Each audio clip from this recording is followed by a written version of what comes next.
Y el tema de la obesidad nos había dejado una pata por abordar que tenía que ver con el goce. Nosotros hablábamos del goce autista, el goce personal, el goce en soledad por ahí.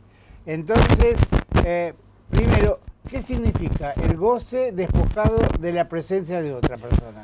Hay dos goces. El goce como un mensaje al otro, que fue lo que vimos la semana pasada, que sería, si se quiere, el goce histérico, en donde yo... Como una llamada de atención encubierta. Como un mensaje al otro, a los fines de producir un movimiento en el campo del otro, en el deseo del otro, en el afecto del otro. Como decía acá estoy. Como decía que estoy, ¿no? Por ejemplo, el típico rechazo histérico de Pimpinela, vete, olvida mi cara, pero en realidad no quiero que te vayas. Nada más que ese es un negocio después. Por eso tiene éxito. Ese es claro, el por éxito, eso, porque digo, toca la fibra de la persona de que la escucha. Exacto. El goce como desafío, o sea, la persona que come y le dice a su madre, bueno, inconscientemente, con este físico que yo te presento, quiero ver si así todo me quieres. El goce de la mujer que se casa con su marido y el marido pierde el deseo sexual y ella, paradójicamente, en vez de cuidarse, empieza a engordar porque quiere poner a prueba qué es lo que la une a él con ella. Y eso es mucho más fácil de abordar porque es un goce con el otro, ¿no? El goce sin el otro, propio de hace 30, 40 años para acá, de los años 70 para acá, es un goce muchísimo más peligroso. Ya lo vimos en las primeras charlas, la caída de la función paterna.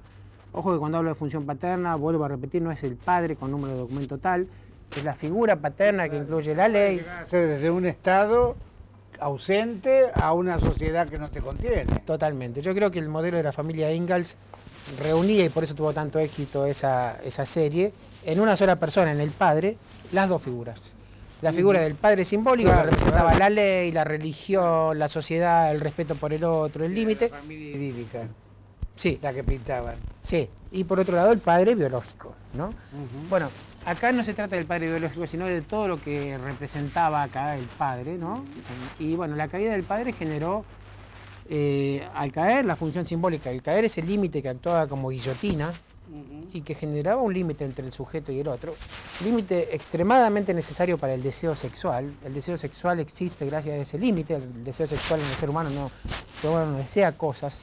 El deseo del ser humano está en relación con lo que imagina, con la fantasía, y cuando se cae ese límite, el imaginario se dispara a tal punto que la anoréxica imagina que come y no come. Imagina que está gorda y cada vez baja más de peso. Es cierto. O sea, hasta ese punto es peligroso. Y con la obesidad pasa exactamente lo mismo. La persona crea una relación con el alimento en donde es idílica, donde es romántica, donde es una luna de miel. La luna de miel del sexo es desplazada por la luna de miel con la comida. La persona ilusoriamente cree que a ese objeto lo va a manejar porque es un objeto, comida, y resulta ser que ese objeto después lo decepciona. Ese objeto... Parafraseando una película de Buñuel que se llamaba Ese oscuro objeto del deseo, ¿no? Bien, ahí está, usted lo dijo. Bueno, creo que terminamos la semana pasada con que el ser humano no soporta, y uno de los motivos de la obesidad era, a veces la persona se pone gorda porque no soporta el deseo del otro. El deseo del otro nos angustia, porque si el otro desea, quiere decir que el otro le falta algo. Si le falta algo, está vacío. Que está bárbaro que sea así. Nosotros en psicoanálisis, cuando la persona decimos que es lo necesario, lo saludable, que está castrado, cuando aparece el lenguaje, la persona algo le falta. Ya no va a poder meter todo dentro del campo del lenguaje. Ya no va a ser más el animal salvaje, va a ser un ser civilizado, va a perder algo. Esa pérdida, ese vacío, es el oscuro objeto del deseo que usted dice. Ahora, ¿cómo se produce la relación entre el objeto y el sujeto? Bueno, ¿cómo se da esa relación? ¿Se da en forma natural, se da en forma traumática, se da culposamente? ¿El individuo en algún momento asume que hay como una dependencia o está totalmente abstraído de esa relación patológica? No lo asume en ningún momento. La caída de esa función paterna que hacía de límite, que le permitía relacionarse con el otro, lo lleva a relacionarse con el objeto de una manera autista, a tal punto que el objeto, por no haber esa función paterna que haga corte, puede llegar a tragarlo al sujeto, como lo vemos en las adicciones, como lo vemos en el alcoholismo, como lo vemos en la anorexia. La anoréxica imagina que come, porque al caer la función de límite, ella imagina permanentemente que está comiendo. Está bien. ¿El bulímico cómo es la es diferente, es otro otro mecanismo que otra patología grave, ¿no? que da para una charla aparte, porque en la bulímica sí, también se da esto que come, come y come, pero cuando vomita hay un componente sexual ahí. Sexual para analizar en una charla aparte, ¿no? Bueno, lo dejamos Hay pendiente. un goce sexual en el vómito. Eso es una asignatura pendiente. Yo soy muy observador y hay algunas personas que las veo con continuidad en determinados lugares que terminan de comer y enseguida se eyectan al baño. Bueno, Yo creo que son bulímicos encubiertos. eso es bulimia. Mira, yo estoy solapeando, ¿no? Porque Sí. soy de los que leo mucho, de lo que tiene que ver con anomalías a la hora de Sí. ingesta y demás, ¿no? A mediados del siglo pasado, Lacan en el seminario 4, creo que ya lo dijimos, analiza la bulimia y dice la relación con el alimento es la sustitución a una fallida demanda de amor, a una demanda de amor hacia alguien, generalmente madre, padre, que el sujeto interpreta que ha fracasado, que no lo quieren como él quiere que lo Ahora, quieran. esto es campo orégano y fértil para que ustedes, los psicólogos, los psicoanalistas, puedan abordar, porque supongo Seguro. que tiene un componente de un desequilibrio emocional muy fuerte. Sí, pero el psicoanálisis lo aborda desde la significación, o sea, para cada persona es diferente el significado que le va a dar Bueno, a pero lo me que es el parece amor. que el abordaje no pasa solamente por lo médico, sino también por lo psicoanalítico, ¿o no? Sí, lo médico para descartar que no haya una causa orgánica glandular, pero eso es un mínimo porcentaje. Pero después, bueno, sigue el tema psicoanalítico, pero igual, cada individuo obeso es diferente a otro. Lo que lo mueve,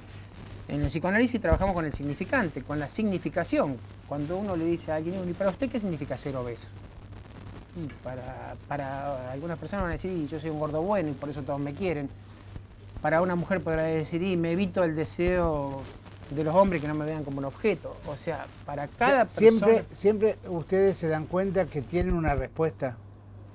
Sí, debajo de todo síntoma hay un fantasma. O sea, el fantasma que tiene la persona, la fantasía, que no tiene nada que ver con el real, pero sí con la realidad que él cree y que él crea. Y siempre hay un trasfondo sexual. No sexual de genitales, sino sexual de satisfacción. Deseo, claro. Por el deseo, por la satisfacción, porque lo quieran. La sexualidad en el ser humano, vista del psicoanálisis, tiene más que ver con el amor que con lo genital. Sí, a pesar de que con el amor psicoanalistas... encontrado o perdido. Exactamente. Ahora, Gerardo, la pregunta del millón tiene que ver con quien padece una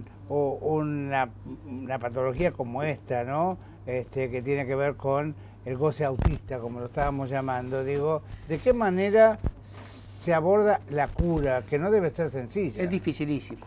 Primero porque... ¿No es imposible? No, no es imposible. O sea que hay una cuota de esperanza. Sí, pero depende mucho del paciente.